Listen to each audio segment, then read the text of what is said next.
Greetings and salutations, rockers and rockettes. Nivens here once again with your weekly rock windup. Let's jump right into it. Mr. Vince Neil, Motley Crue's front dude. If you remember, last year he was busted for drinking and driving in Las Vegas. Initially pled not guilty. It looks like next month he's going to turn himself in and spend 2 weeks in the Vegas jail, followed by a 2-week house arrest stint. Now, back in 2007, he was busted for possibly drinking and driving. Those charges ended up being dropped.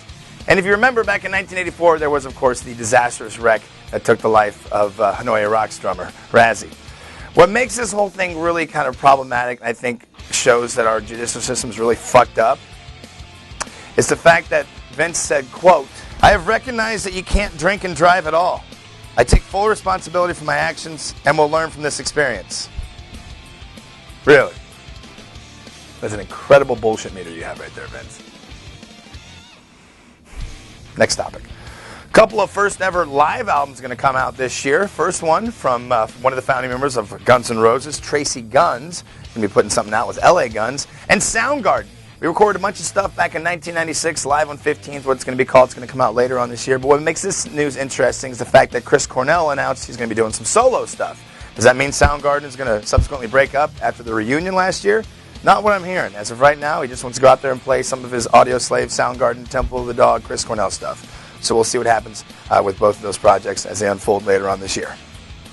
It seems that last week's The Who's appearance at Killing Cancer at the Hammersmith Apollo in London might be their final performance. Roger Daltrey and Pete Townsend teamed up with Debbie Harry, Jeff Beck, and Bryan Adams to help do a little fundraiser. And Daltrey was quoted as saying he doesn't really know if The Who's going to continue on. Pete's having some ear problems. In fact, one of them is almost pretty much deafened. So if that's the case, it looks like we might have seen the last of The Who. And a handful of birthdays to recognize from this week. Both Kid Rock and Jonathan Davis from Korn turned 40. Paul Stanley, lead singer of Kiss, the Star Child, he turned 61. And Dolly Parton, the old sweet crooner, turned 65. Yet her boobs are now 22.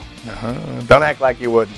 Thank you once again for tuning in to your weekly rock windup. I am Nivens, and there's so much more that I didn't fill in on this video. Just check out my blog. Information about System of a Down, a little snippet off of Foo Fighters' new album, information about who the new drummer is for Avenged Sevenfold. Oh, it goes on and on and on, baby. Slash, Ozzy, Zeppelin.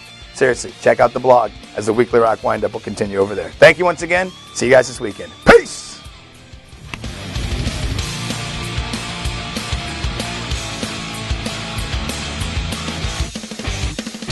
What the fuck's wrong with me? I normally drink on Thursday night. God damn it. I feel like I have eyebrows going crazy right now. I didn't take any drugs either. Okay, here we go.